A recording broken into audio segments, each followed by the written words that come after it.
দিনাজপুরের বিরল উপজেলার স্বাস্থ্য কমপ্লেক্সের পরিত্যক্ত ভবনগুলো এখন কার্যত মাদকসেবী ও চোরচক্রের নিরাপদ আস্তানায় পরিণত হয়েছে। দিনের পর দিন এসব ভবনে চলছে মাদক সেবন ও অপরাধমূলক কর্মকাণ্ড।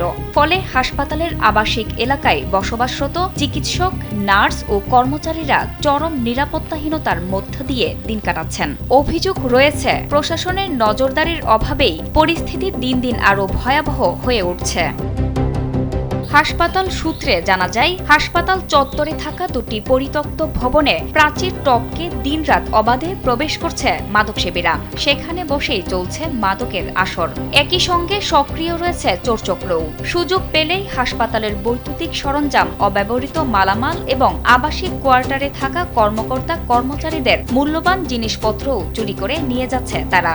এ অবস্থায় আতঙ্ক ও উৎকণ্ঠায় রয়েছে হাসপাতালের আবাসিক বাসিন্দারা।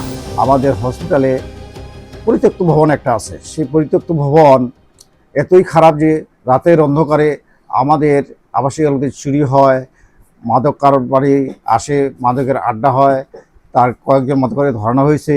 এই যে পরিত্যক্ত ভবনটি যদি আমাদের সংস্কার করা হয়, তাহলে আমাদের আবাসিক সংকট যেটা আছে সেটা অনেকটা দূর হয়। হাসপাতাল কর্তৃপক্ষ বলছে, পরিত্যক্ত ভবনগুলোই একাধিকবার মাদকসেবীদের অবস্থান শনাক্ত করা হয়েছে।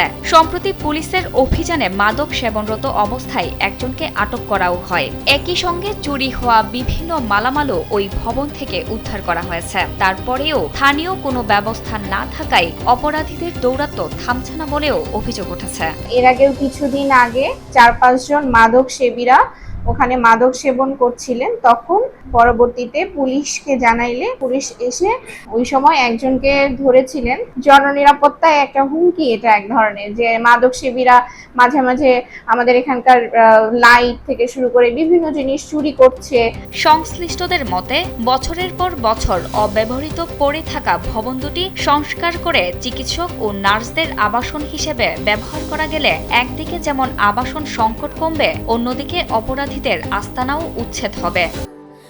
স্যান্ডেলিনা সো, রূপচর্চায় আভিজাত্য।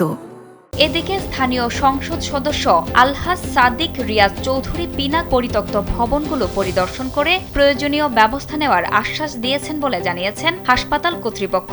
এই আবাসিক এলাকা আমাদের জন্য অত্যন্ত ঝুঁকিপূর্ণ একটা অবস্থায় চলে আসছে। এই কোয়ার্টারের পরিত্যক্ত ভবনটা হওয়ার কারণে, যেখানে নেশাগ্রস্ত ব্যক্তিদের আবির্ভাব হওয়ার কারণে, এখানে বিভিন্ন ধরনের অপকর্ম হওয়ার কারণে তারা নিরাপত্তাহীনতার মধ্যে ভুগছে। আলহাজ সাদিক রিয়াজ পিনাক চৌধুরী স্যার, উনি আমাদের হাসপাতাল পরিদর্শন করেছেন এবং আমাদেরকে আশ্বস্ত করেছেন এই ব্যাপারে যথাসম্ভব, যত দ্রুত সম্ভব একটা যথেষ্ট উপযোগী পদক্ষেপ গ্রহণ করার জন্য। যে হাসপাতাল মানুষের জীবন রক্ষার দায়িত্ব পালন করে, সেই হাসপাতালের ভেতরেই যদি মাদকসেবী ও চোরচক্রের অবাধ বিচরণ থাকে, তাহলে নিরাপত্তা নিয়ে প্রশ্ন উঠবেই। সংশ্লিষ্টদের দাবি, আরও বড় কোনো দুর্ঘটনা বা অপ্রীতিকর ঘটনা ঘটার আগেই পরিত্যক্ত ভবন দুটি দ্রুত সংস্কার অথবা কঠোর নিরাপত্তা ব্যবস্থার আওতায় এনে হাসপাতাল এলাকা অপরাধ মুক্ত করতে হবে। জান্নাতুল ফেরদৌস, কালবেলা।